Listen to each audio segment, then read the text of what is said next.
4 দশক ধরে জলাবদ্ধতায় ভুগছেন যশোরের ভবদহের 3 লাখ মানুষ। বিভিন্ন সরকারের সময় জলাবদ্ধতা নিরসনে নানা প্রকল্প হাতে নেওয়া হলেও তা বাস্তবায়িত হয়নি।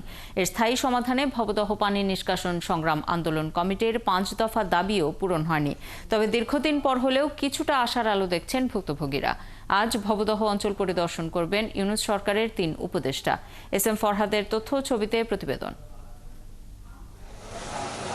যশোর জেলার দক্ষিণ পূর্ব অংশে অভয়নগর, মনিরামপুর, কেশবপুর, ডুমুরিয়া ও ফুলতলার কিছু অংশ নিয়ে ভবদহের অবস্থান।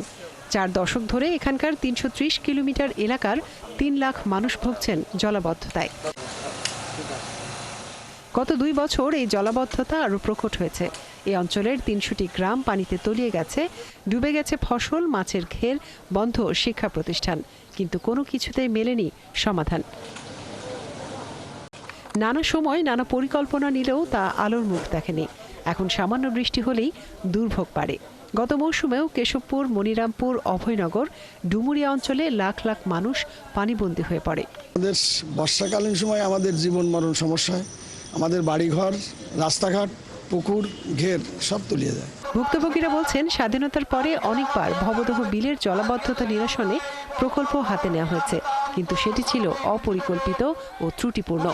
আমরা ভবদহ অঞ্চলে যে কোনো একটা বিলের টিআরএমের দাবি করছি, কিন্তু পানি উন্নয়ন কোন অবস্থায় আমাদের সেই প্রকল্প সফল হতে যায়নি। ভবদহ বিলের এই জলাবদ্ধতা নিরসনের জন্য টিআরএম স্থাপন, আমডাঙ্গা খাল খনন, বিল খুকশিয়ার ওয়াবদার স্লুইস গেটের পলি অপসারণ জরুরি বলে মনে করছেন আন্দোলনকারীরা। আমরা কথা রেখেছেন আমডাঙ্গা খাল সংস্কার করার জন্য